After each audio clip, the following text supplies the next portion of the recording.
क्या आपने एक कहानी सुनी है जिसमें एक भेड़िया बकरी की खाल पहनकर बकरी की छूंछ के साथ घूमता है। पूरा दिन वो बकरी के छूंछ के साथ घूमता है। घास फूस तो वो खाता नहीं, लेकिन जब रात होती है तब वो उन्हीं बकरियों में से किसी एक का शिकार करके अपना पेट भर लेता है। आज हम इस भेड़िया और बकरी की कहानी की बात क्यों कर रहे हैं? दरअसल में हुआ यह है कि जापान ने अपनी सैन्य शक्ति बढ़ाना शुरू कर दिया है। वो लेटेस्ट टेक्नोलॉजी वाला लॉन्ग रेंज मिसाइल्स खरीद रहा है और साथ में ही अपने डिफेंस बजट को भी बढ़ा रहा है। लगातार 2020 से लेकर अब तक जापान अपना डिफेंस बजट कई गुना ज्यादा कर चुका है। अब आप सोच रहे होंगे ये कौन सी बड़ी बात हो गई, हर देश अपना डिफेंस बजट बढ़ा रहा है, युद्ध का माहौल चल रहा है चारों तरफ, तो हर देश अपना सेल्फ डिफेंस के बारे में सोच रहा है। बात हर देश की नहीं है, बात हो रही है यहाँ जापान की।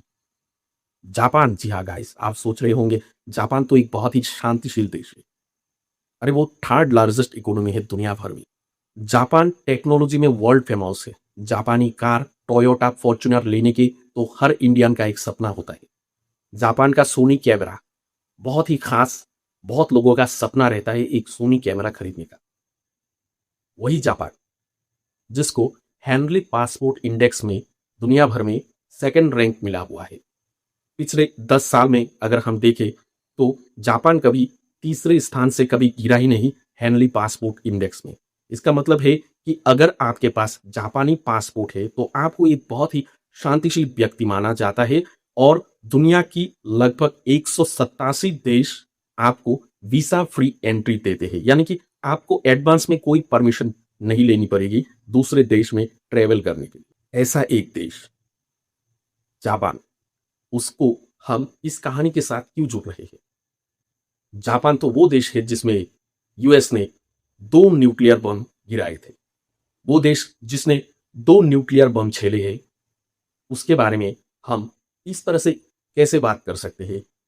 उन 2 न्यूक्लियर धमाकों में 2.5 लाख से ज्यादा लोगों की मौत हुई थी और उन धमाकों के बाद जापान में कई पीढ़ियों तक बच्चे विकलांग पैदा हुए थे उन न्यूक्लियर धमाकों की साइड इफेक्ट्स की वजह से। एक देश जो इतना कुछ झेल चुका है उसके बारे में हम ये सब क्यों बोल रहे हैं? देखिए, अगर आपको जापान की असली हिस्ट्री नहीं पता तो आप ऐसा सोच रहे होंगे।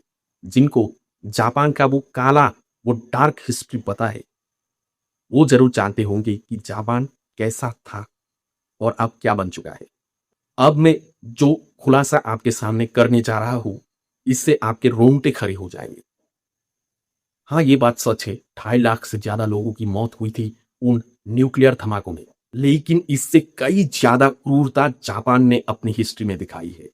एग्जाम्पल के तौर पर मैं आपको नैनजिंग मैसेकर के बारे में बताता हूँ।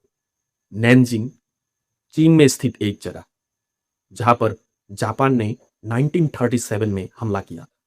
यह हमला आज के जापान ने नहीं किया, ये उस दौर का वक्त है जब जापान एक इंपेरियलिस्ट नेशन था, मतलब एक साम्राज्यवाद व्यवस्था थी वहां पर।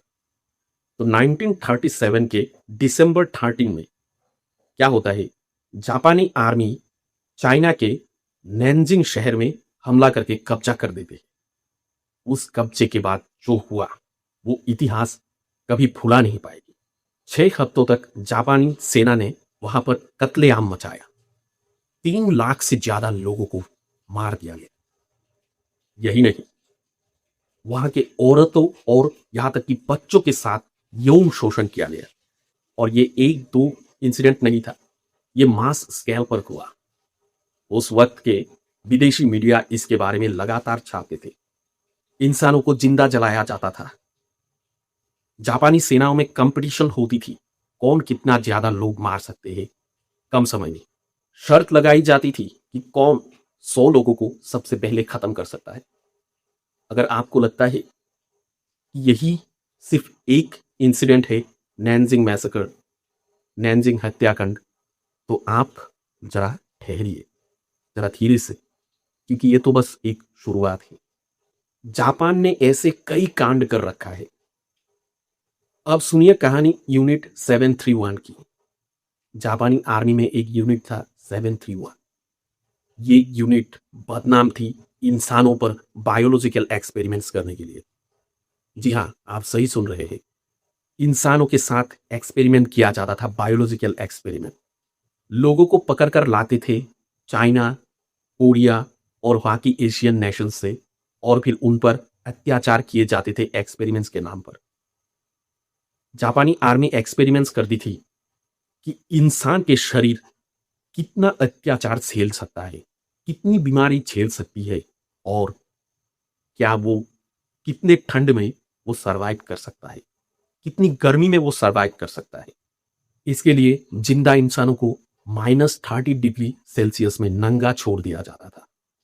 वो ठंड पर जाते थे तो उन पर गर्म पानी डालकर उसे फिर से सचेत किया जाता था। अगर वो जिंदा बचता तो फिर से उसको धकेला जाता था।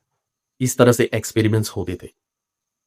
उन पर तरह तरह की बीमारी छोड़े जाते थे उस वक्त, जिन बीमारियों की कोई दवाई नहीं होती थी, जैसे कोलेरा, प्लेग, ये सब बीमारी किसी के शरीर में डाल देते थे और देखते थे कि उसका क्या होता है।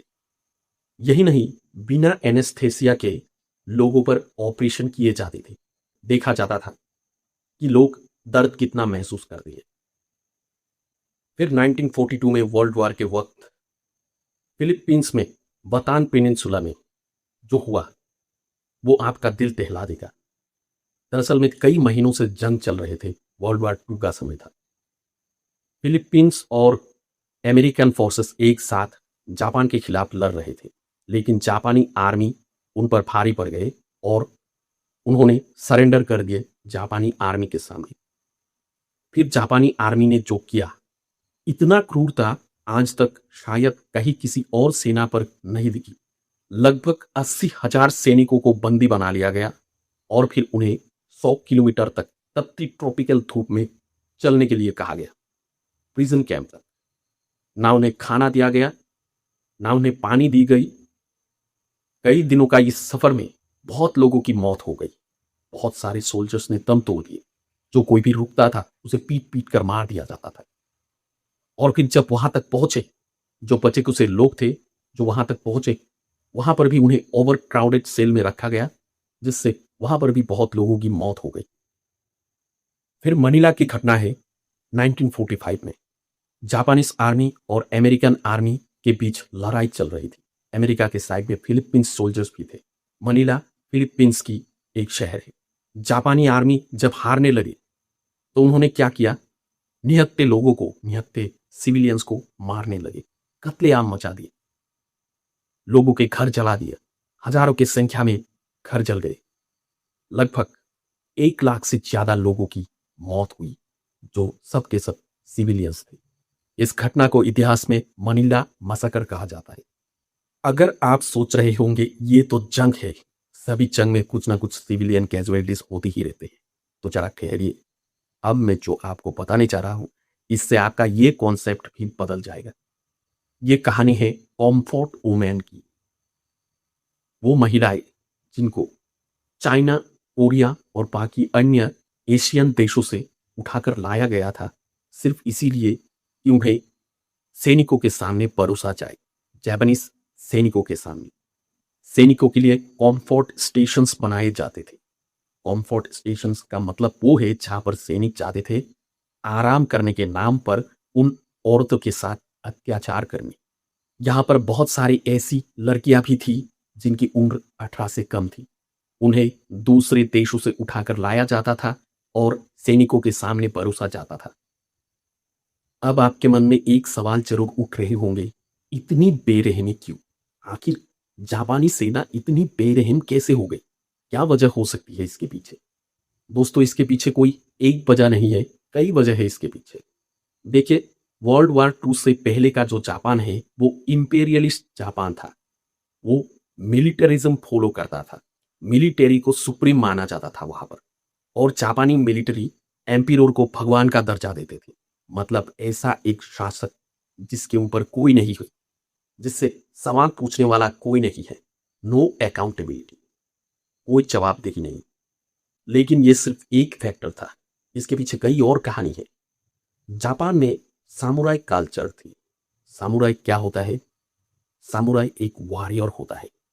कहने में तो बहुत ही लीजेंडरी वॉरियर थे, लेकिन बहुत ही क्रूर और निर्दयी। ये सामुराई सिस्टम एक दिन में नहीं बना। ये सिस्टम डेवलप्ड हुआ 12वीं सदी के अंत में, हेयन पीरियड के अंत में, जहां एक वॉरियर का इंपॉर्टेंस इतना ज्यादा बन जाता है कि वो सोसाइटी का बैकबोन बन जाता है। पूरा सोशियल सिस्टम उसके इर्द गिर्द घूमने लगता है। लेकिन सामुराई की असली इंपॉर्टेंस पता चलती है सेनगोकू पीरियड में। सेनगोकू पीरियड जापान में 1467 से लेकर 1615 तक का पीरियड को कहा जाता है। इस पीरियड में वारलॉर्ड्स सामुराई की मदद से एक दूसरे से लड़ते थे। मतलब कोई पॉलिटिकल सिस्टम है ही नहीं, बस युद्ध और युद्ध। फिर तोकुगावा शोगुनेट के वक्त थोड़ा सा स्टेबिलिटी आई, लेकिन सामुराई वही रहे, एक रूथलेस, निर्दयी वॉरियर, पर बहुत ज्यादा डिसिप्लिन्ड, जो अपने मालिक की हर बात सुनता है, यहां तक कि अपने मालिक के लिए जान देने के लिए भी तैयार है। लेकिन सामुराई की सबसे खास बात यह थी कि सामुराई अपने सम्मान को अपने जिंदगी से ऊपर रखता था। Respect, honour is greater than life. अपने मालिक का इतना वफादार, उसके इशारों पर हजारों लोगों को एक ही दिन में मार सकता था। लेकिन ऐसा लीथल वॉरियर बनने के लिए आपके पास चाहिए होता है एक लीथल, उतना ही लीथल वेपन। और उस सामुराई की जो वेपन है उसका नाम था कटाना, इतिहास का सबसे खौफनाक खतरनाक तलवार, जिसकी धार इतना तेज, पलक झपकते ही सिर धड़ से अलग हो जाता है। कहा जाता है कि सामुराई को अपने म्यान से तलवार निकालकर किसी को दो टुकड़े करके फिर से उस तलवार को म्यान में रखने के लिए सिर्फ 2 सेकंड के वक्त लगते थे, यानी कि पलक झपकते ही काम खत्म। वही रूथलेस वॉरियर आकर मॉडर्न जापान में किसके हाथ में पड़ता है? एक बहुत ही निर्दयी एम्पियर के हाथ में, जिसके पास था एक्सपेंशनिस्ट पॉलिसी। यानी कि 20वीं सदी में जापान एक एक्सपेंशनिज्म फॉलो कर रहा था, विस्तारवाद। वो चारों तरफ विस्तार करना चाहता था अपने साम्राज्य को। लेकिन विस्तार करने के लिए पहले आपको जंग लड़ना होता है, दूसरे राजा या देश को हराना होता है, वहां के लोगों को डराना होता है, और इस डर का माहौल पैदा करने के लिए आपको कत्लेआम मचाना होता है, जो कि जापान ने बखूबी किया। कोई कसर नहीं छोड़ी, इंसानों को इंसान नहीं माने। अब आपके मन में एक सवाल जरूर उठ रहा होगा, वो जापान आज इतना बदलाव कैसे, मतलब इतना बदल कैसे गया जापान? एक डेमोक्रेटिक देश, इतना शांतिशील देश, जो अपना एक बहुत बड़ा सेना भी नहीं रखता। दरअसल में ये सब हुआ वर्ल्ड वॉर के बाद। सेकेंड वर्ल्ड वॉर के अंत में यूएस ने जापान पर न्यूक्लियर धमाके किए। 6 अगस्त 1945 को द लिटिल बॉय नाम का एक बॉम्ब हिरोशिमा पर गिराया गया, और द फैट मैन नाम का एक बॉम्ब नागासाकी पर गिराया गया। जापान के 2 शहर तबाह हो गए। लगभग 2.5 लाख लोगों की इसमें मौत हो गई। जापान ने अनकंडीशनल सरेंडर कर दिया, हथियार डाल दिए और कहा आज से हम युद्ध नहीं लड़ेंगे। उसके पास और कोई ऑप्शन भी नहीं था।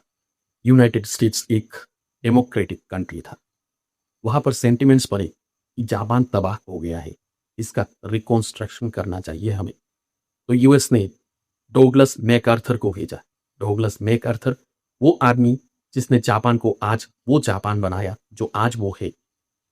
यूएस ने जापान से कहा तुम अपने कॉन्स्टिट्यूशन में एक आर्टिकल लाओ, आर्टिकल 9, जिसके तहत तुम जापान को डीमिलिटराइज कर दो। मतलब तुम ये कर दो, जापान कभी किसी पर पहले हमला नहीं करेगा। ये क्लॉज रखा गया उनके संविधान में। और फिर लोगों को डेमोक्रेसी की पाठ पढ़ाई गई, उन्हें समझाया गया डेमोक्रेसी का मतलब। अब तक तो जापानी लोग एम्पियर के नीचे दबे हुए थे, एक राजा के नीचे दबे हुए थे, एक क्रूर राजा और सामुराई सिस्टम। लेकिन अब जापानी लोगों को समझ में आया कि असल में राजा भगवान नहीं होता, राजा वो होता है जो प्रजा का सेवा करता है। प्रजा हम है, और गणतंत्र में, किसी लोकतंत्र में प्रजा महान होती है। Citizens are the greatest beings. अब लोगों को मौका दिया गया अपना प्रतिनिधि चुनने का, तो उन्होंने अच्छे लोगों को चुना। और जापान का रिकॉन्स्ट्रक्शन शुरू हुआ। जापान ने तरक्की की। जापानी लोग बहुत मेहनती थे। जो एनर्जी उन्होंने वार में खर्च किए थे, अब वो एनर्जी जाकर इकोनॉमिक एक्टिविटीज में खर्च होने लगे। टोयोटा और सोनी जैसे कंपनियों का उदय हुआ।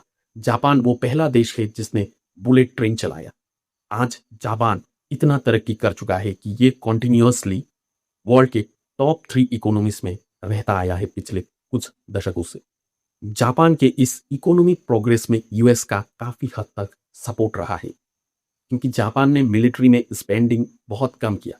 जैसे हम भारतीयों को डिफेंस में बहुत ज़्यादा इन्वेस्ट करना पड़ता है, वही पैसा अगर हम एजुकेशन और हेल्थ केयर में लगाते तो शायद आज भारत बहुत ज़्यादा डेवलप्ड होता। यूएस के छत्र छाया में जापान को बहुत कम खर्च करना पड़ा डिफेंस बजट में। तो जापान ने वो पैसा रिसर्च एंड डेवलपमेंट में लगाया, ह्यूमन रिसोर्स डेवलपमेंट में लगाया।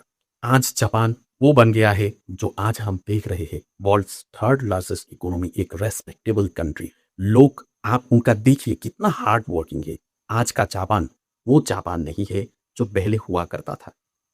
ये कंप्लीट चेंज है, ये पूरा डेमोक्रेटिक माइंडसेट है।